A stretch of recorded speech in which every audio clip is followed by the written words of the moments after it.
Welcome to the inaugural episode of HCBC TV. Thank you for that, Andy. I'd imagine some of you are asking, what is this HCBC TV all about? Well, basically, it's a video journal, a weekly video journal of the life of our church and our community around us. It's a little bit more personal than just words on a paper. You'll be able to hear and see people share their stories.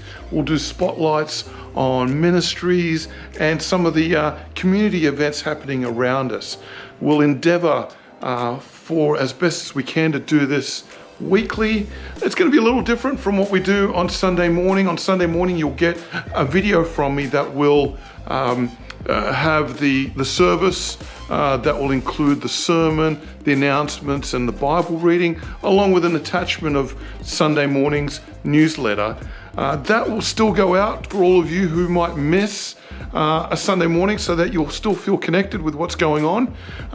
But this in particular is all about people. It's all about kind of getting to know what's happening around. It'll be a little cheeky at times, might be a little bit intense too at times, but we endeavor to kind of share the life of our church with you rather than, kind of guessing along the way of what's going on. So if you've got any great ideas that you think should be a part of an episode, please do not hesitate to let me know, because we'd be happy to incorporate it in.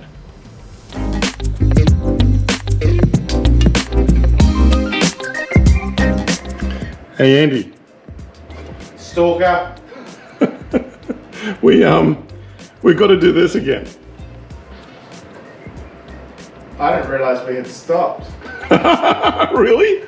How about we try and relaunch it this Sunday? This Sunday. Is that cool? I'm already going, mate. Okay, so.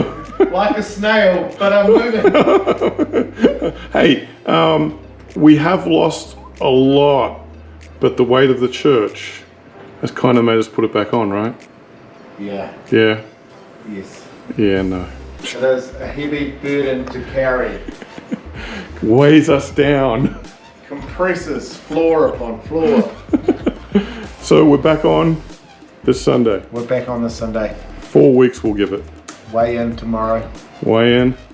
4 weeks. No, actually KFC tonight. Weigh in tomorrow.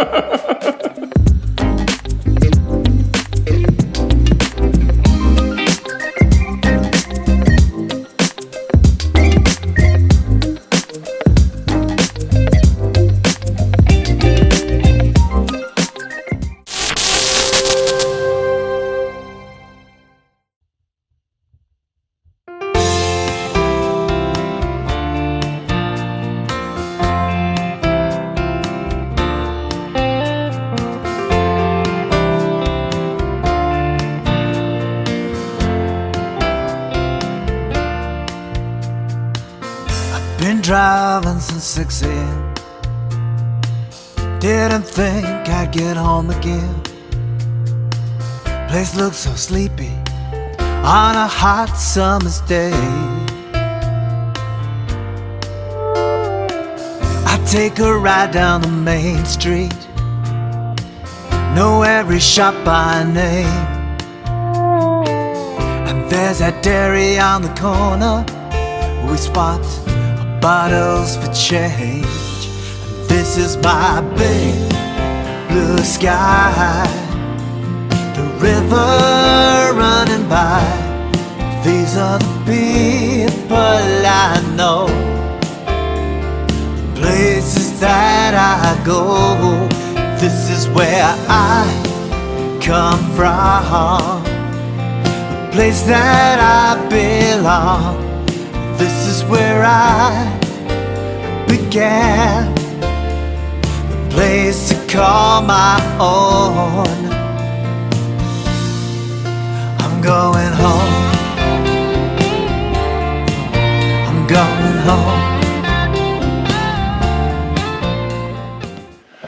home. So here I am with Charles in his homemade studio.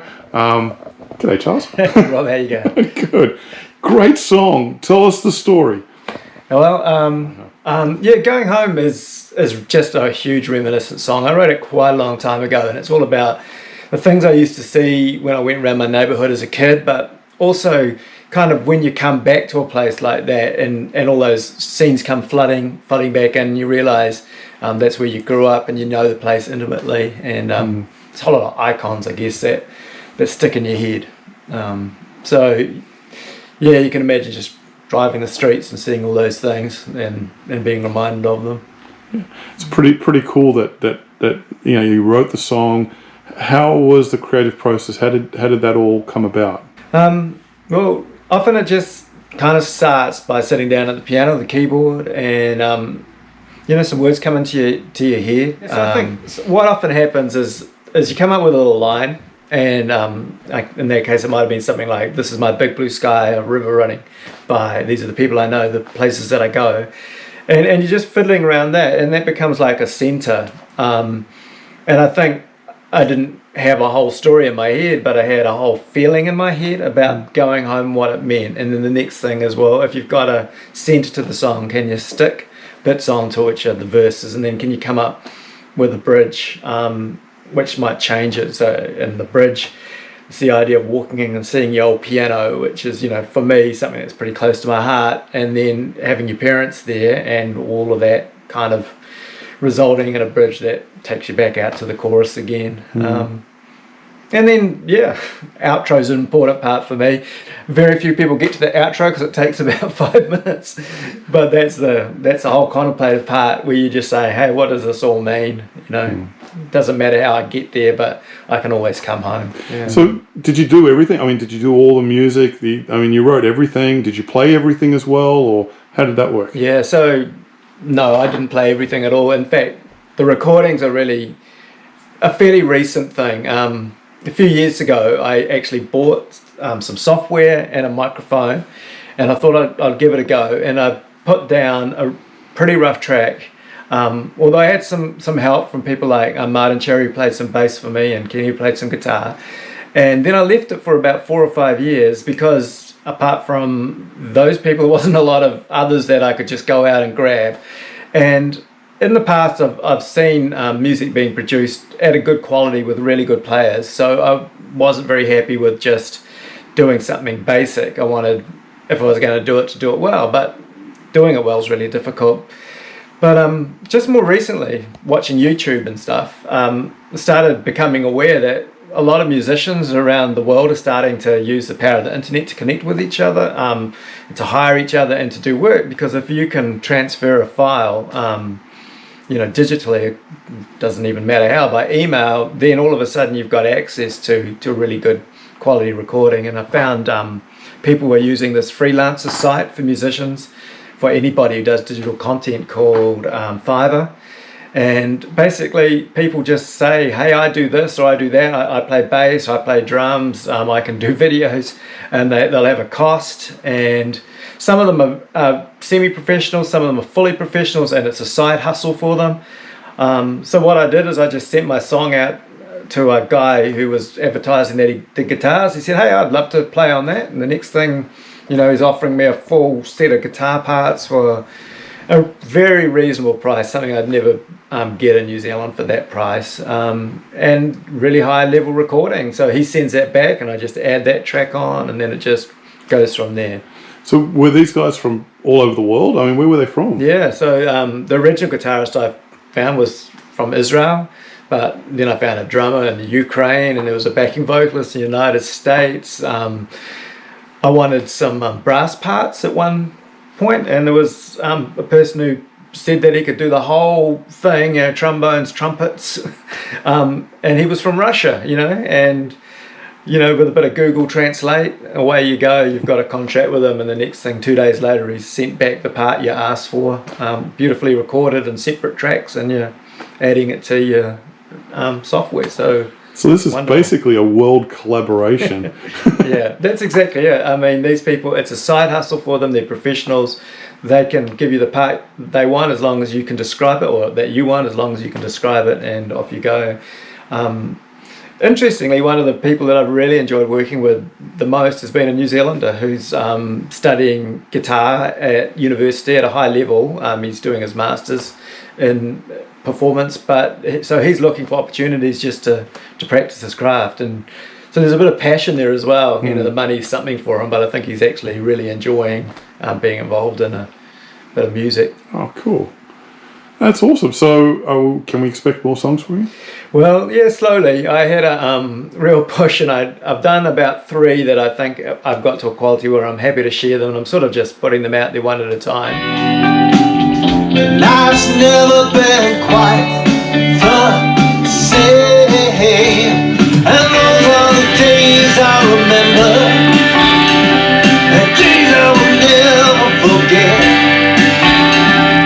Those are the days I hold on to, 'cause those are the days that we met.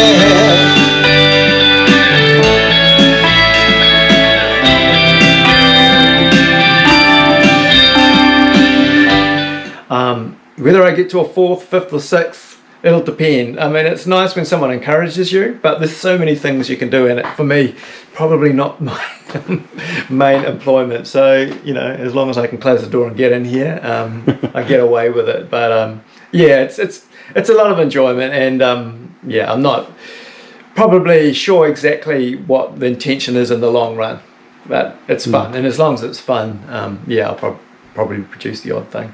Oh, sweet. So the website's coming up now, and people can just hop on there and listen to your songs as they come out. And yeah, looking forward to hearing some more from you, buddy. Yeah, thanks. It'd be great. Cool. I'm going home. I'm going home.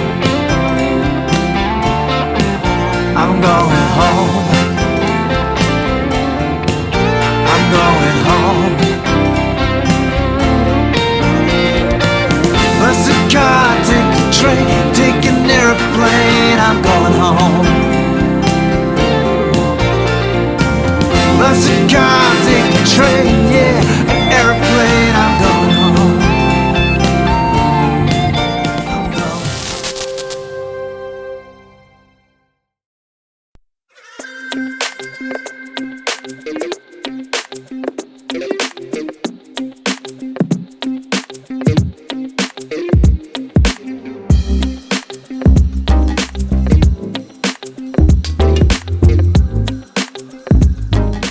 This is it for HCBC.TV.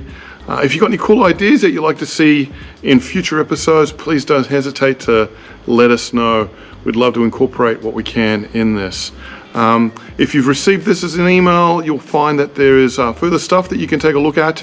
In your email itself, there'll be a couple of links to some really good articles that have come out through our Baptist magazine, along with a news article that I've shared with you there. If you're watching this directly on YouTube, the link to our actual email will be below.